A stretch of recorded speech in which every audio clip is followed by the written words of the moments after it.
Hello, welcome back to our story. I'm so glad you're back.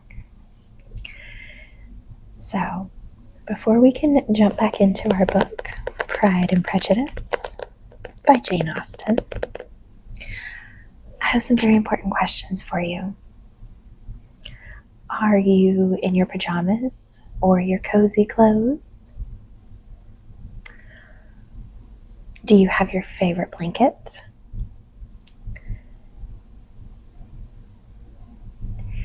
And are you snuggled up and warm and toasty? Whether in your bed, on your couch, in a chair. Good. Well, then if we're all ready, then let's jump back in. Tonight we're going to be reading chapters 9 through 12 of Pride and Prejudice. So let's dive back in where we left off with chapter 9. Elizabeth passed the chief of the night in her sister's room, and in the morning had the pleasure of being able to send a tolerable answer to the enquiries which she very early received from Mr. Bingley by a housemaid, and some time afterwards from the two elegant ladies who waited on his sisters. In spite of this amendment, however, she requested to have a note sent to Longbourn, desiring her mother to visit Jane, and form her own judgment of the situation. The note was immediately dispatched, and its contents as quickly complied with. Mrs. Bennet, accompanied by her two youngest daughters, reached Netherfield soon after the family breakfast. Had she found Jane in any apparent danger, Mrs. Bennet would have been very miserable. But being satisfied on seeing her that her illness was not alarming, she had no wish of her recovering immediately, as her restoration to health would probably remove her from Netherfield. She would not listen, therefore, to her daughter's proposal of being carried home. Neither did the apothecary, who arrived about the same time, think it at all advisable. After sitting a little while with Jane, on Miss Bingley's appearance and invitation, the mother and three daughters all attended her into the breakfast parlour. Bingley met them with hopes that Mrs. Bennet had not found Miss Bennet worse than she expected. "Indeed I have, sir," was her answer. "She's a great deal too ill to be moved. Mr. Jones says we must not think of moving her. We must trespass a little longer on your kindness." "Removed!" cried Bingley. "It must not be thought of. My sister, I am sure, will not hear of her removal." "You may depend upon it, madam," said Miss Bingley with cold civility, "that Miss Bennet shall receive every possible attention while she remains with us." Mrs. Bennet was profuse in her acknowledgments.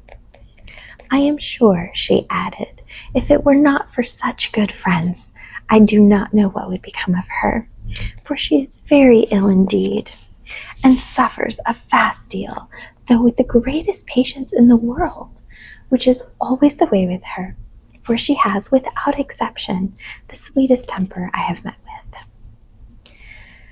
I often tell my other girls they are nothing to her. You have a sweet room here, Mr. Bingley, and a charming prospect over that gravel walk. I do not know a place in the county that is equal to Netherfield. You will not think of quitting it in a hurry, I hope, though you have but a short lease." "Whatever I do is done in a hurry," replied he, "and therefore, if I should resolve to quit Netherfield, I should probably be off in 5 minutes. At present, however, I consider myself quite fixed here." "That is exactly what I would have supposed of you," said Elizabeth. "You begin to comprehend me, do you?" cried he, turning toward her. "Oh, yes, I understand you perfectly. I wish I might take this for a compliment, but to be so easily seen through, I am afraid it is pitiful." "That is as it happens. It does not necessarily follow that a deep, intricate character is more or less estimable than such a one as yours." "Lizzie," cried her mother, "remember where you are, and do not run on in the wild manner that you are suffered to do at home." "I did not know before," cried Bingley immediately, "that you were a studier of character. It must be an amusing study." "Yes, but intricate characters are the most amusing. They have at least that advantage." "The country," said Darcy, "can be in general supply but few subjects for such a study. In a country neighborhood you move in a very confined and unvarying society. But people themselves alter so much that there is something new to be observed in them forever." "Yes, indeed," cried Mrs. Bennet, offended by his manner of mentioning a country neighborhood. "I assure you there is quite as much of that going on in the country as in town." Everybody was surprised, and Darcy, after looking at her for a moment, turned silently away. Mrs. Bennet, who fancied she had gained a complete victory over him, continued her triumph. "I cannot see that London has any great advantage over the country for my part, except the shops and public places. The country is a vast deal pleasanter, is it not, Mr. Bingley?" "When I am in the country," he replied, "I never wish to leave it, and when I am in town it is pretty much the same. They have each their advantages, and I can be equally happy in either." "Aye, that is because you have the right disposition, but that gentleman," looking at Darcy, "seemed to think the country was nothing at all." "Indeed, mamma, you are mistaken," said Elizabeth, blushing for her mother.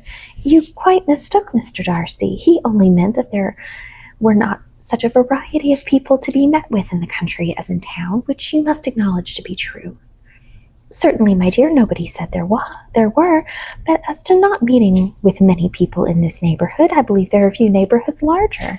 I know we dine with 24 families." Nothing but concern for Elizabeth could enable Bingley to keep his countenance. His sister was less delicate, and directed her eye toward Mr. Darcy with a very expressive smile.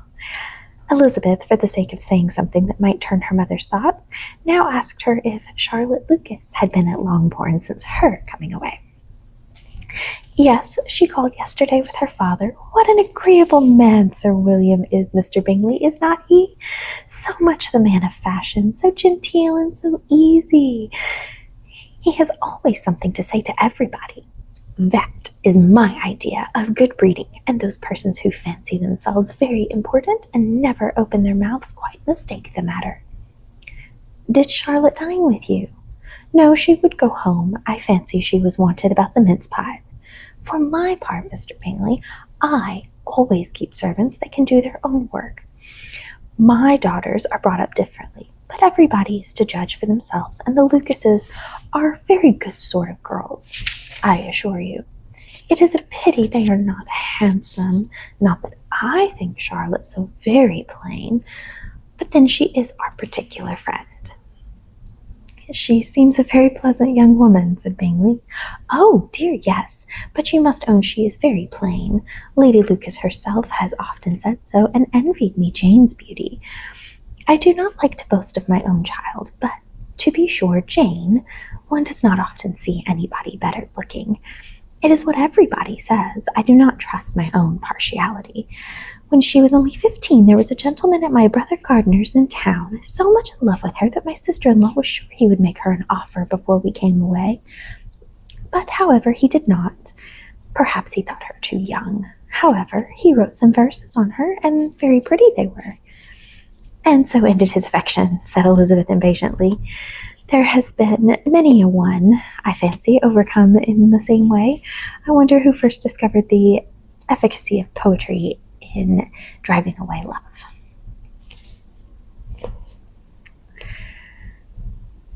"I have been used to consider poetry as the food of love," said Darcy.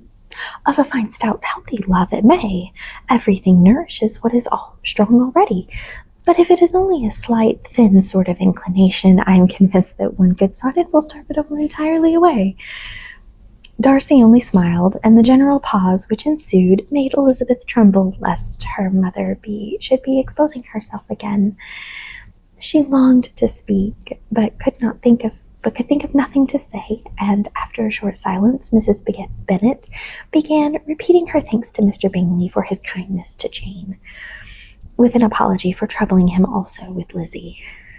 Mr. Bingley was unaffectedly civil in his answer, and forced his younger sister to be civil also, and say what the occasion required. She performed her part, indeed, without much graciousness, but Mrs. Bennet was satisfied, and soon afterwards ordered her carriage. Upon this signal, the youngest of her daughters put herself forward. The two girls had been whispering to each other during the whole visit, and the result of it was that the youngest should tax Mr. Bingley with having promised on his first coming into the country to give a ball at Netherfield.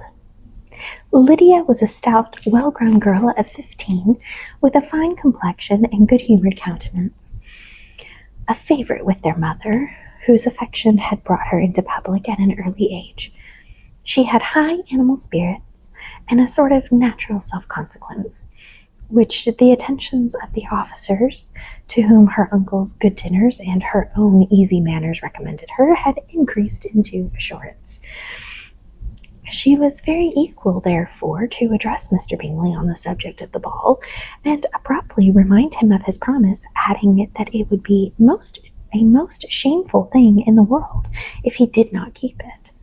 His answer to this sudden attack was delightful to their mother's ear. "I am perfectly ready, I assure you, to keep my engagement, and when your sister is recovered, you shall, if you please, name the very day of the ball. But you would not wish to be dancing while she is ill." Lydia declared herself satisfied. "Oh, yes, it would be much better to wait till Jane was well, and by that time most likely Captain Carter's would be at Meryton again. And when you have your ball," she added, "I shall insist on their giving one also. I shall tell Colonel Forster it will be quite a shame if he does not." Mrs. Bennet and her daughters then departed, and Elizabeth returned instantly to Jane, leaving her own and her relations' behaviour to the remarks of the two ladies and Mr. Darcy, the latter of whom, however, could not be prevailed on to join in their censure of her, in spite of all Miss Bingley's witticisms on fine eyes. Chapter 10. The day passed much as the day before had done. Mrs. Hurst and Miss Bingley had spent some hours in the morning with the invalid, who continued, though slowly, to mend, and in the evening Elizabeth joined their party in the drawing-room. The loo table, however, did not appear. Mr. Darcy was writing, and Miss Bingley, seated near him, was watching the progress of his letter, and repeatedly calling off his attention by messages to his sister. Mr. Hurst and Mr. Bingley were at piquet, and Mrs. Hurst was observing their game. Elizabeth took up some needlework, and was sufficiently amused in attending to what passed between Darcy and his companion. The perpetual commendations of the lady, either on his handwriting, or in the evenness of his lines, or on the length of his letter, with the perfect unconcern with which her praises were received, formed a curious dialogue, and was exactly in unison with her opinion of each. "How delighted Miss Darcy will be to receive such a letter!" He made no answer. "You write uncommonly fast." "You are mistaken. I write rather slowly." "How many letters you must have occasion to write in the course of the year! Letters of business, too! How odious I should think them!" "It is fortunate, then, that they fall to my lot instead of to yours." "Pray tell your sister that I long to see her." "I have already told her so once, by your desire." "I am afraid you do not like your pen. Let me mend it for you. I mend pens remarkably well." "Thank you, but I always mend my own." "How can you contrive to write so even?" He was silent. "Tell your sister I am delighted to hear of her improvement on the harp, and pray let her know that I am quite in raptures with her beautiful little design for a table, and I think it infinitely superior to Miss Grayley's. Will you give me leave to defer your raptures till I write again? At present I have not room to do them justice." Oh, it is of no consequence. I shall see her in January. But do you always write such charming long letters, Mr. Darcy? They are generally long, but whether always charming, it is not for me to determine. It is a rule with me that a person cannot write a long letter with ease, cannot write ill. That will not do for a compliment to Darcy, Caroline, cried her brother, because he does not write with ease. He studies too much for words of 4 syllables. Do not you, Darcy? My style of writing is very different from yours. Oh, cried Miss Bingley, Charles writes in the most careless way imaginable. He leaves out half his words and blots the rest. My ideas flow so rapidly that I have not time to express them, by which means my letters sometimes convey no ideas at all to my correspondents. Your humility, Mr. Bingley, said Elizabeth, must disarm reproof. Nothing is more deceitful, said Darcy, than the appearance of humility. It is often only carelessness of opinion, and sometimes an indirect boast. And which of the two do you call my little recent piece of modesty? The indirect boast. For you are really proud of your defects in writing, because you consider them as proceeding from the rapidity of thought and carelessness of execution, which, if not estimable, you think at least highly interesting. The power of doing anything with quickness is always much prized by the possessor, and often without any attention to the imperfection of the performance. When you told Mrs. Bennet this morning that if you ever resolved on quitting Netherfield, you should be gone in 5 minutes, you meant it as a sort of panegyric, of a compliment to yourself. And yet, what is there so very laudable in a precipitance which must leave a very necessary business undone, and can be of no real advantage to yourself or anyone else? Nay, cried Bingley, it is too much to remember at night all the foolish things that were said in the morning, and yet upon my honour I believe what I said of myself to be true, and I believe it at this moment. At least, therefore, I do not assume the character of needless precipitance merely to show off before the ladies. I dare say if you believed it, but I am by no means convinced that you should be gone with such celerity. Your conduct would be quite as dependent on chance as that of any man I know, and if, as you were mounting your horse, a friend were to say, Bingley, you had better stay till next week, you would probably do it, and you would not go, and at another word might stay a month. You have only proved by this, cried Elizabeth, that Mr. Bingley did not do justice to his own disposition. You have shown him off now much more than he did himself. I am exceedingly gratified, said Bingley, by your converting what my friend says into a compliment on the sweetness of my temper, but I am afraid you are giving it a turn which that gentleman did by no means intend, for he would certainly think the better of me if under such a circumstance I were to give a flat denial and ride off as fast as I could. Would Mr. Darcy then consider the rashness of your original intention as atoned for by your obstinacy in adhering to it? Upon my word, I cannot exactly explain the matter. Darcy must speak for himself. You expect me to account for opinions which you choose to call mine, but which I have never acknowledged.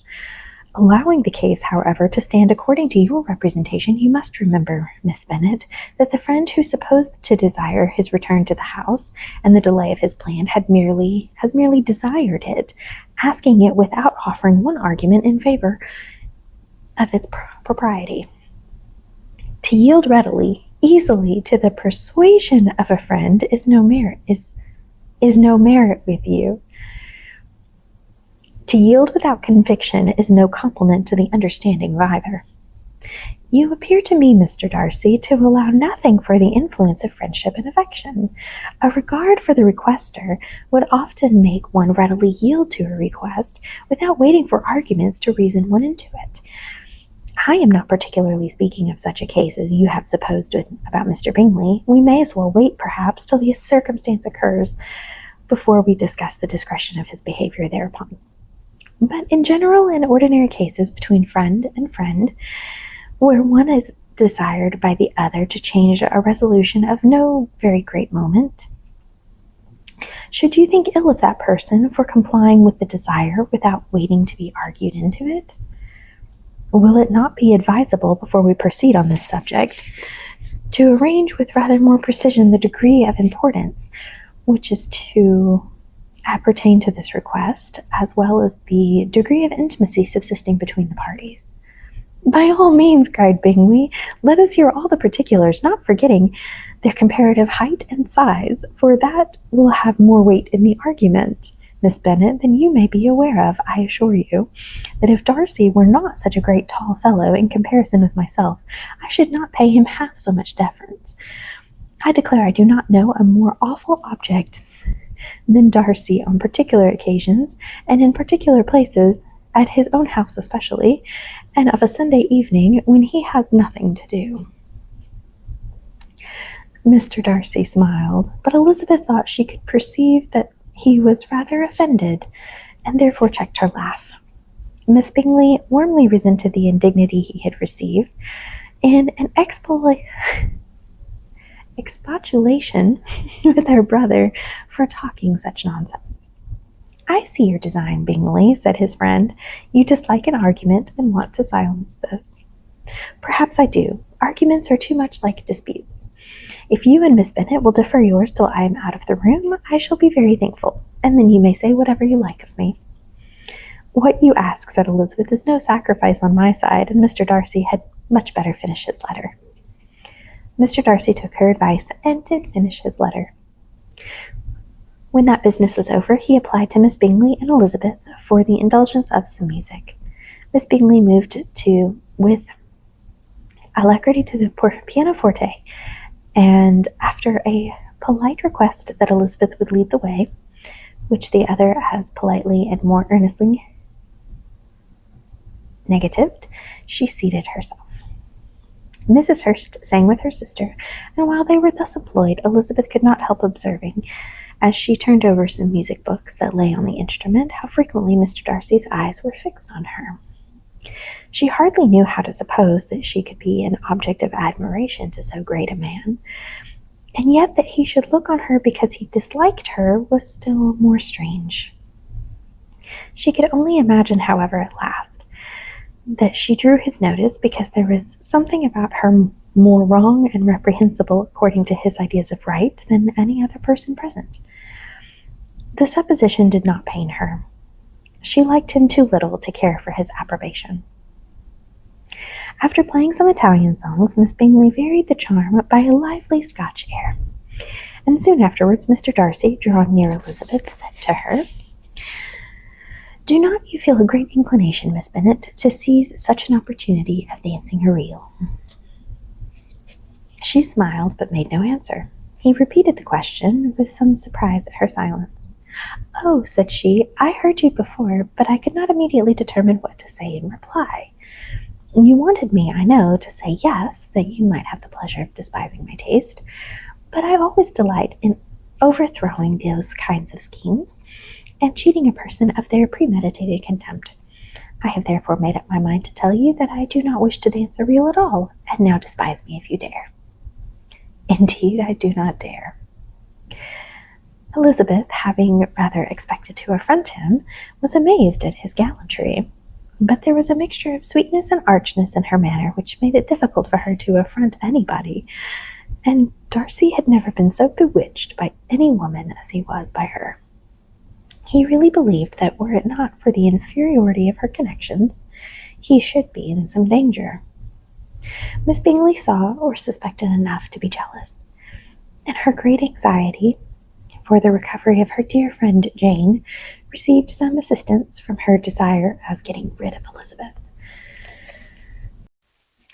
She often tried to provoke Darcy into disliking her guest by talking of their supposed marriage and planning his happiness in such an alliance. I hope, said she, as they were walking together in the shrubbery the next day, you will give your mother-in-law a few hints, when the desirable event takes place, as to the advantage of holding her tongue, and if you can compass it, do cure the younger girls of running after the officers. And if I may mention so delicate a subject, endeavor to check that little something bordering on conceit and impertinence which your lady possesses. Have you anything else to propose for my domestic felicity? Oh, yes. Do let the portraits of your uncle and Aunt Phillips be placed in the gallery at Pemberley. Put them next to your great-uncle the judge. They are in the same profession, you know, only in different lines. As for your Elizabeth picture, you must not attempt to have it taken, for what painter could do justice to those beautiful eyes? It would not be easy indeed to catch their expression, but their color and shape, and the eyelashes, so remarkably fine, might be copied. At that moment they were met from another walk by Mrs. Hurst and Elizabeth herself. "I did not know you intended to walk," said Miss Bingley in some confusion, lest they had been overheard. "You used us abominably ill," answered Mrs. Hurst, "in running away without telling us that you were coming out."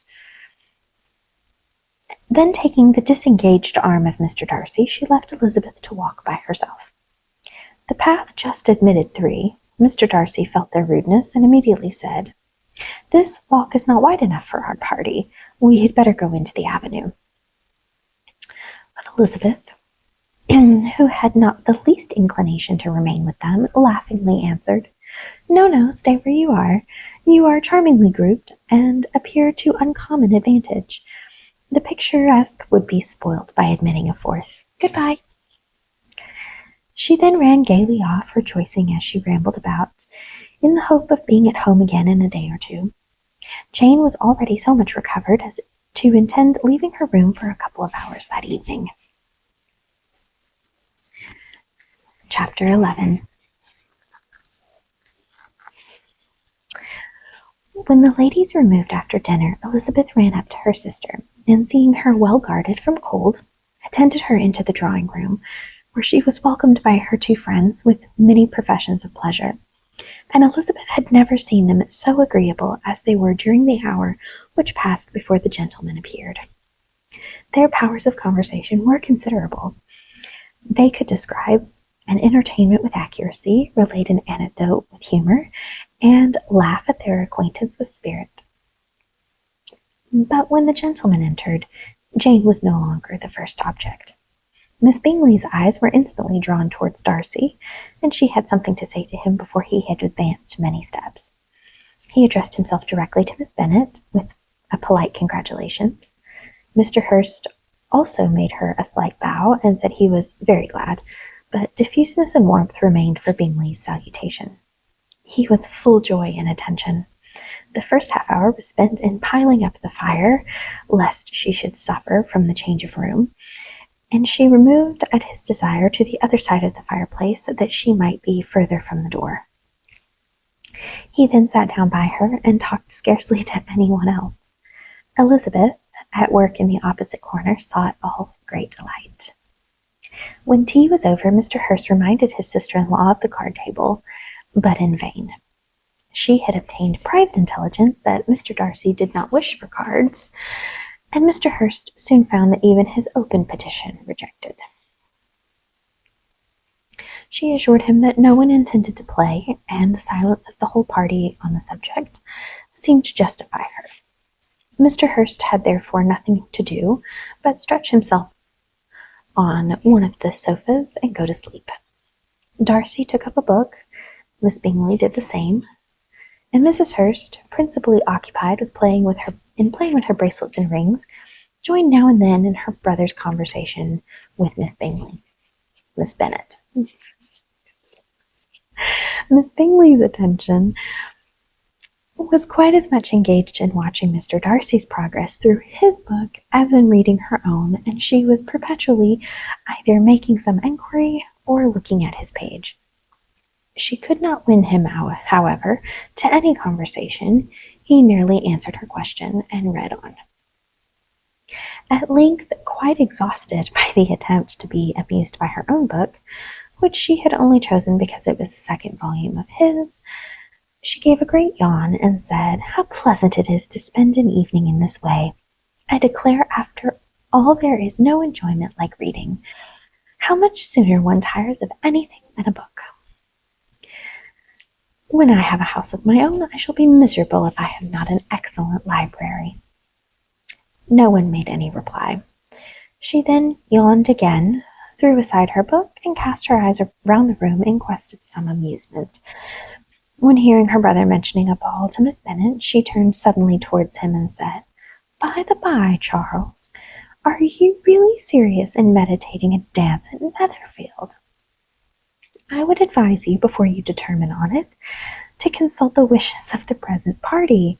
I am much mistaken if there are not some among us to whom a ball would be rather a punishment than a pleasure." "If you mean Darcy," cried her brother, "he may go to bed if he chooses before it begins. But as for the ball, it is quite a settled thing, and as soon as Nicholas has made white soup enough, I shall send round my cards." "I should like balls infinitely better," she replied, "if they were carried out in a different manner, but there is something insufferably tedious in the usual process of such a meeting. It would surely be much more rational if conversation instead of dancing made the order of the day." "Much more rational, my dear Caroline, I dare say, but it would not be near so much like a ball." Miss Bingley made no answer, and soon afterwards got up and walked about the room. Her figure was elegant, and she walked well, but Darcy, at whom it was all aimed, was still inflexibly studious. In the desperation of her feelings, she resolved on one effort more, and turning to Elizabeth, said, "Miss Eliza Bennet, let me persuade you to follow my example and take a turn about the room. I assure you it is very refreshing after sitting so long in one attitude." Elizabeth was surprised, but agreed to it immediately. Miss Bingley succeeded no less in the real object of her civility. Mr. Darcy looked up. He was as much awake to the novelty of attention in that quarter as Elizabeth herself could be, and unconsciously closed his book. He was directly invited to join their party, but he declined it, observing that he could imagine but two motives for their choosing to walk up and down the room together, with either of which motives his joining them would interfere. What could he mean? She was dying to know. What could be his meaning? And asked Elizabeth whether she could at all understand him. "Not at all," was her answer, "but depend upon it he means to be severe on us, and our surest way of disappointing him will be to ask nothing about it." Miss Bingley, however, was incapable of disappointing Mr. Darcy in anything, and persevered therefore in requiring an explanation of his two motives. "I have not the smallest objection to explaining them," said he, as soon as she allowed him to speak. "You either choose this method of passing the evening because you are in each other's confidence and have secret affairs to discuss, or because you are conscious that your figures appear to the greatest advantage in walking. If the first, I should be completely in your way, and if the second, I can admire you much better as I sit by the fire." "Oh, shocking!" cried Miss Bingley. "I never heard anything so abominable. How shall we punish him for such a speech?" "Nothing so easy, if you have but the inclination," said Elizabeth. "We can all plague and punish one another. Tease him, laugh at him. Intimate as you are, you must know how it is done." "But upon my honour, I do not. I do assure you that my intimacy has not yet taught me that. Tease, calmness of temper, and presence of mind? No, no, I feel he may defy us there. And as to laughter, we will not expose ourselves, if you please, by attempting to laugh without a subject. Mr. Darcy may hug himself." "Mr. Darcy is not to be laughed at," cried Elizabeth. "That is an uncommon advantage, and an uncommon I hope it will continue, for it would be a great loss to me to have many such acquaintance. I dearly love a laugh." Miss Bingley, said he, has given me credit for far more than can be. The wisest and the best of men, nay, the wisest and best of their actions, may be rendered ridiculous by a person whose first object in life is a joke. Certainly, replied Elizabeth, there are such people, but I hope I am not one of them. I hope I never ridicule what is wise or good. Follies and nonsense, whims and inconsistencies do divert me, I own, and I laugh at them whenever I can. But these, I suppose, are precisely what you are without. Perhaps that is not possible for anyone, but it has been the study of my life to avoid those weaknesses which often expose a strong understanding to ridicule, such as vanity and pride. Yes, vanity is a weakness indeed, but pride, where there is a real superiority of mind, pride will always be under good regulation. Elizabeth turned away to hide a smile. Your examination of Mr. Darcy is over, I presume, said Miss Bingley, and pray what is the result?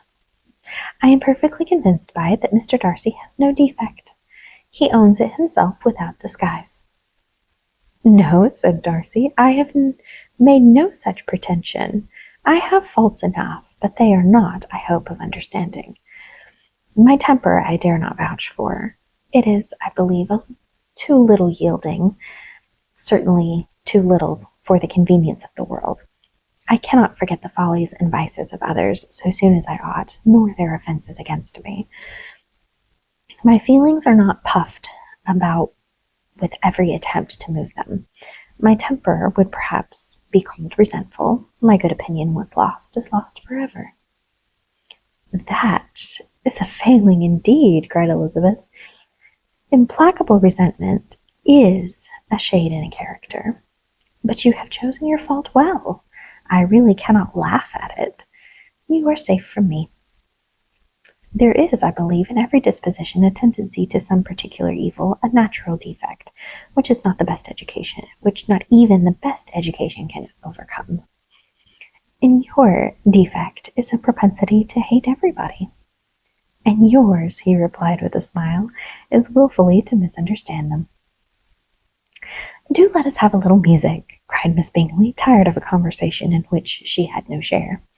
Louisa, you will not mind my waking Mr. Hurst. Her sister made not the smallest objection, and the pianoforte was opened, and Darcy, after a few moments' recollection, was not sorry for it. He began to feel the danger of paying Elizabeth too much attention. Chapter 12. In consequence of an agreement between the sisters, Elizabeth wrote the next morning to her mother to beg that the carriage might be sent for them in the course of the day. But Mrs. Bennet, who had calculated on her daughters remaining at Netherfield till the following Tuesday, which would exactly finish Jane's week, could not bring herself to receive them with pleasure before. Her answer, therefore, was not propitious, at least not to Elizabeth's wishes, for she was impatient to get home.